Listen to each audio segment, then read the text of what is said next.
Oke, selamat pagi anak didik kami sekalian. Nah, sekarang kita masuk materi trigonometri.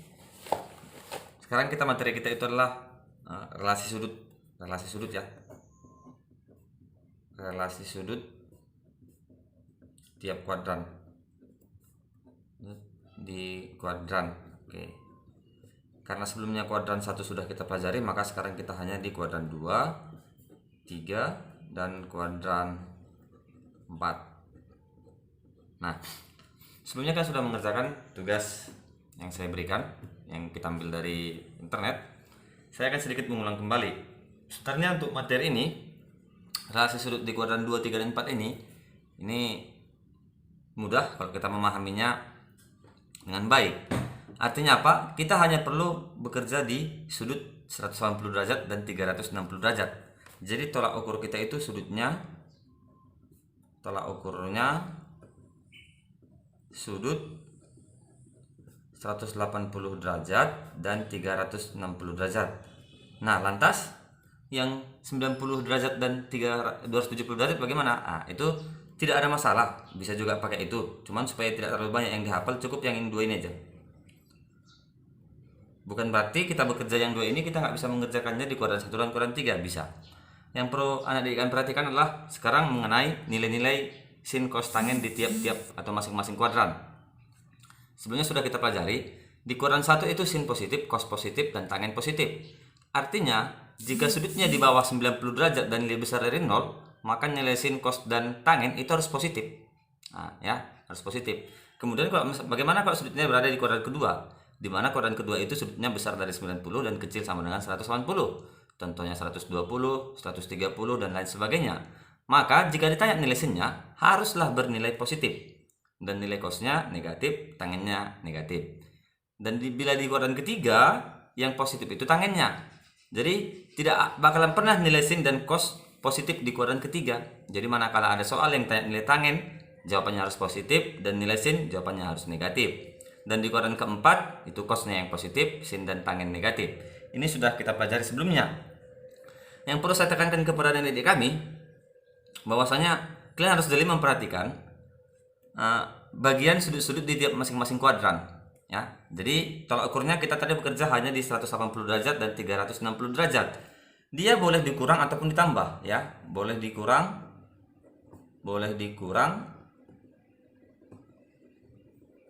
ataupun ditambah. Oke. Nah, ini dia. Contoh. Satu. Ini dia, misalnya seperti ini, ya. Nilai dari sin 40 derajat, 40 derajat itu akan sama dengan sin berapa, misalnya ya. Akan sama dengan nilai sin berapa. Oke. Kita mencari seperti ini. Nah, sin 40 derajat itu jelas di kuadran 1 nilainya positif. Nilai sin yang positif itu berada di kuadran kedua. Berarti kita nggak boleh mencari di kuadran ketiga, nggak boleh mencari di kuadran keempat. Dan tolak ukur yang kita gunakan hanya 180. Boleh dikurang, ataupun boleh ditambah. Oke, misalnya ya, coba kita perhatikan. Kalau kuadran kedua yang paling dekat itu angka 180. Berarti angka 360 kita tidak usah gunakan. Yuk, kita bekerja dari angka 180. Andai kata misalnya yang tanya sin 40. Sin 40 sama dengan berapa? Di angka 180, kalau kita tambah dengan 40, kan boleh dikurang, boleh ditambah. 180 tambah 40 nilainya jadi 220. Sekarang coba anak didik kalian perhatikan. 220 itu letaknya di kuadran berapa? Kuadran ketiga. Kalau kuadran ketiga nilai sinnya negatif, otomatis sudah beda. Yang ini positif, yang ini negatif. Berarti bukan ditambah. Andai kata kalau dikurang, 180 dikurang dengan 40, jawabannya 140. 140 berada di kuadran ke-1. Nah, dengan demikian nilai sin 40 derajat itu sama dengan nilai sin 180 kita kurangkan dengan 40. Nah, ini sama dia, ya. Oke, jadi ini nilainya sama dengan sin 140 derajat. Kira-kira seperti ini. Nah, sekarang saya akan ambil contoh. Saya ambil contoh yang di soal LKS kita, LKS 8, ya. Contoh LKS 8 nomor 2. Contoh LKS 8 nomor 2.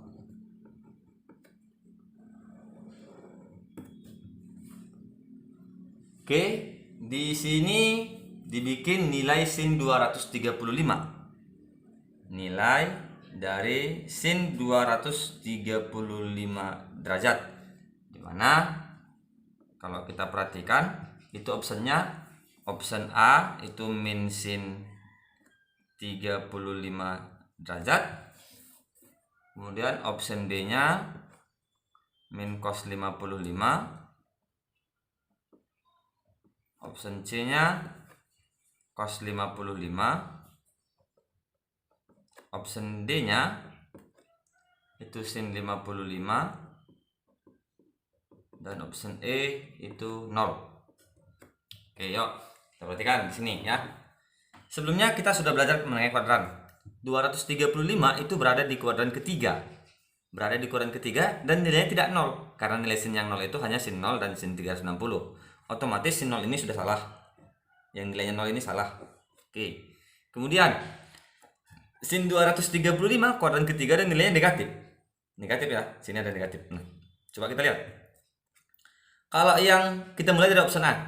Sin 35 ini sin 35 positif. Tapi depannya ada negatif. Negatif kita kalikan dengan positif hasilnya negatif. Berarti bisa benar ya. Ini bisa. Yang B. Cos 55 juga positif. Tapi depannya ada negatif. Dikalikan dengan negatif jadi negatif. Nah, kemungkinan bisa benar. Yang C, cos 55 ini negatif. Kenapa negatif? Positif. Kenapa positif? Karena dia berada di kuadran pertama. Otomatis yang ini positif, sementara yang tanya pasti negatif jawabannya. Ini tidak mungkin benar, salah. Nah. Yang D, sin 55. Sin 55 juga berada di kuadran pertama. Nilainya positif, sementara yang ini negatif. Ah, ini juga salah. Nah, ini dia. Nah, dari option ini, maka seharusnya kita menjawabnya itu yang berada di kuadran keempat. Kenapa? Karena sin yang negatif itu berada di kuadran pertama dan berada di kuadran keempat. Tapi di jawaban tidak ada yang berada di kuadran keempat. Lantas bagaimana cara mengerjakannya? Berarti kita mencari nilainya yang sama dengan di kuadran pertama, tapi kita kalikan dengan negatif. Ya, yang sama dengan di kuadran pertama, tapi kita kalikan dengan negatif. Makanya jawabannya sin atau cos yang berada di kuadran pertama dikalikan dengan negatif. Yuk. Cara mengerjakannya tolak ukurnya hanya 180 dan 360. Boleh dikurang, boleh ditambah. Yuk. Sekarang kita lihat. Sin 235 itu boleh saya bikin yang paling dekat kan ke 180. Berarti saya bikin sin 180 supaya jadi 235 ini ditambah 55. Nah, ini ya. Ini bukan 35 ya. Ini optionnya 55. Ini min sin 55. Salah option.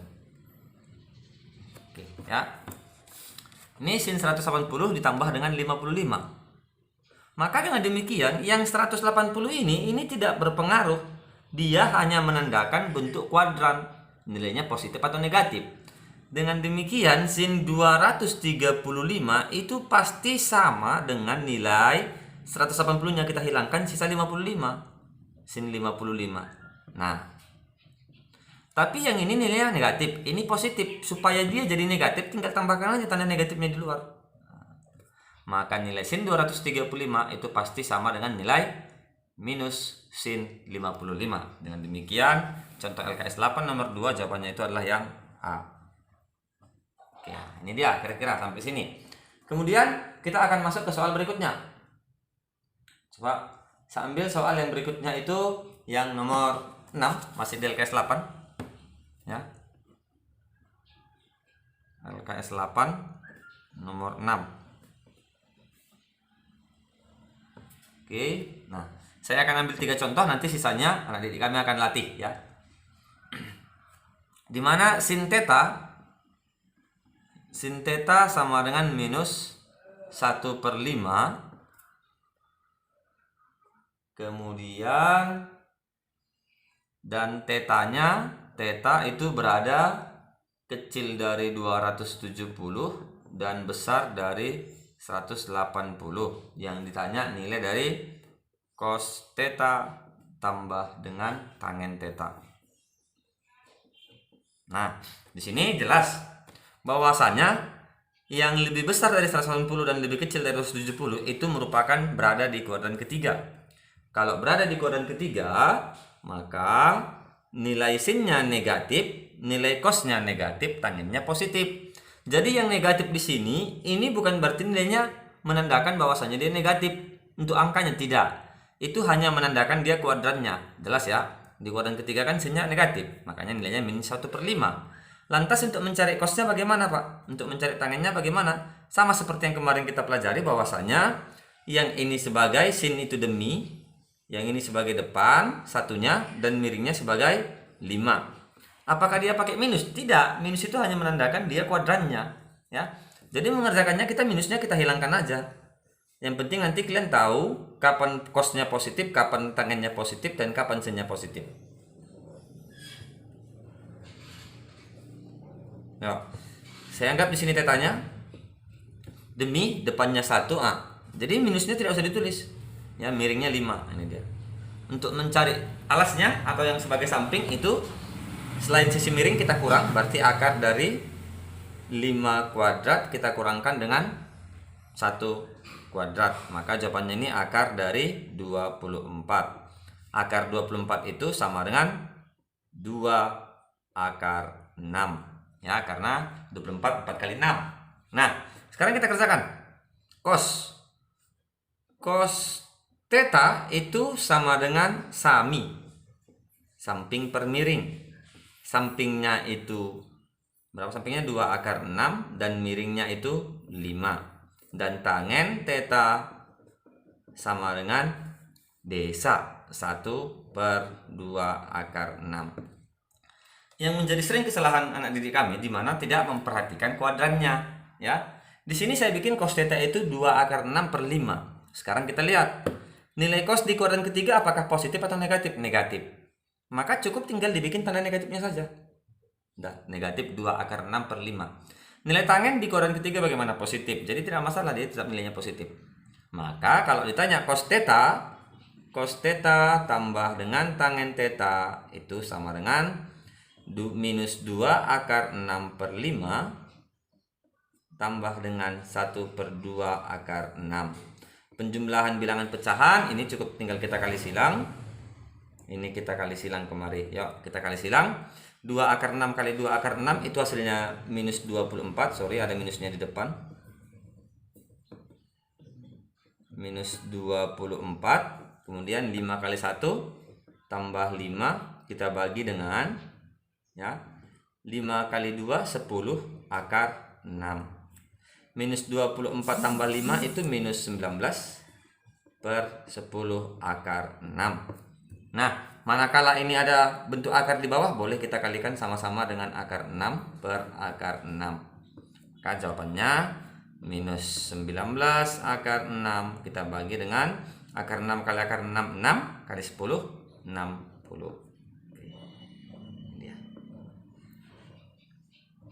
Ya, ini dia. Ya. Jadi saya rasa penjelasan yang saya buat ini sudah cukup jelas. Sekarang tinggal kita akan masuk ke contoh yang satu lagi. Satu lagi saya akan ambil contohnya dari LKS.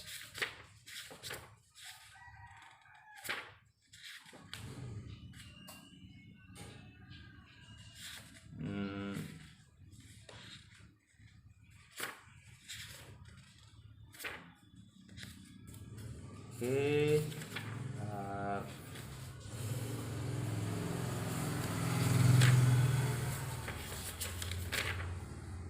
Oke. Saya akan buat sendiri soalnya. Nah.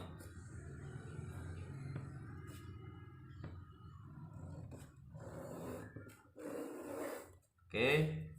Contoh yang ketiga saya buat sendiri soalnya.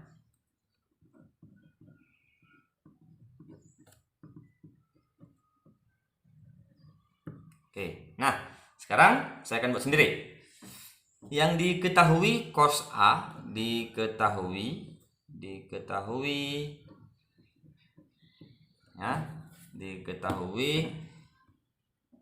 sin A sama dengan 3/5 dan cos B sama dengan, saya bikin yang gampang-gampang aja, 5/13. Oke, di mana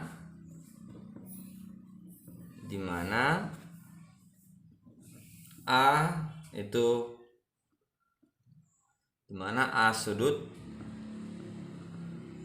tumpul dan B sudut lancip. Oke. Nah, sekarang kita muncul satu kasus baru di mana di sini ada menggunakan sudut tumpul dan sudut lancip. Sebelumnya ada yang bertanya, siswa-siswi kami yang bertanya, apa itu maksudnya sudut lancip, apa maksudnya sudut tumpul? Apakah segitiganya yang lancip, apakah segitiganya yang tumpul? Tidak, ya. Sebenarnya ini hanya menandakan dia berada pada kuadran keberapa, ya. Dia berada pada kuadran keberapa. Jadi dia tidak terlalu pengaruh. Pengaruhnya nanti hanya masalah dia berada di kuadran 1 atau kuadran 2. Sudut lancip itu menandakan bahwasanya dia berada di kuadran kedua. Sudut lancip.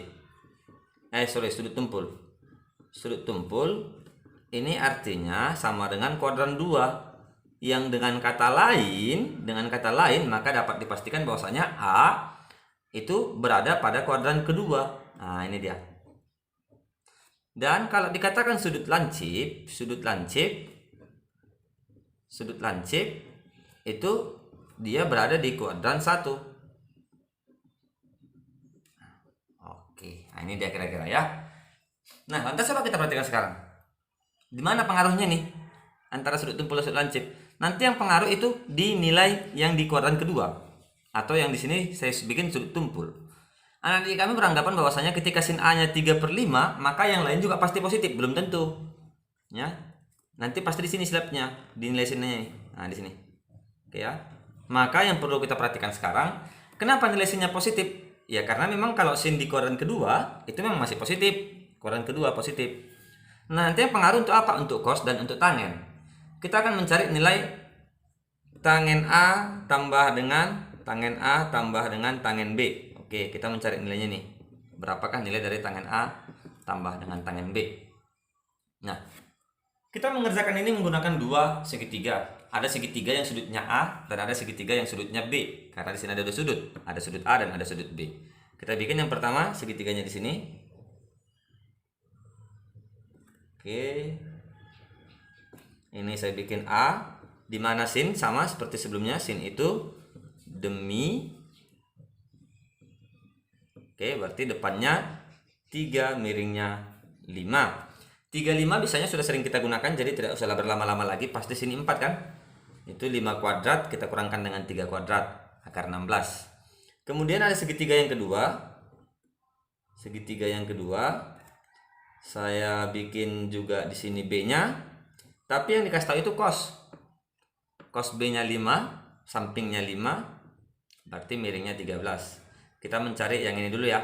Berarti ini akar dari, selain sisi miring dikurang, 13 kuadrat kurang 5 kuadrat. Ini akar dari 144. Akar 144 sama dengan 12. Oke, kita mencari tangen. Tangen A. Kita mulai dari A-nya dulu. Berarti nilai dari tangen A itu sama dengan desa. Depannya itu sama dengan 3, sampingnya itu 4. Oke. Tangen B-nya itu sama dengan desa juga. Desa, depannya itu 12, sampingnya itu 5. Oke, nah sekarang kita lihat di sini. Tadi saya katakan bahwasanya sudut tumpul dan sudut lancip itu menandakan dia kuadran. Artinya A berada di kuadran kedua. A, berarti tangen tangen A. Berarti tangen di kuadran kedua nilainya bagaimana? Tangen negatif. Berarti yang 3/4 ini cukup tinggal kita tambahkan aja nilai negatifnya.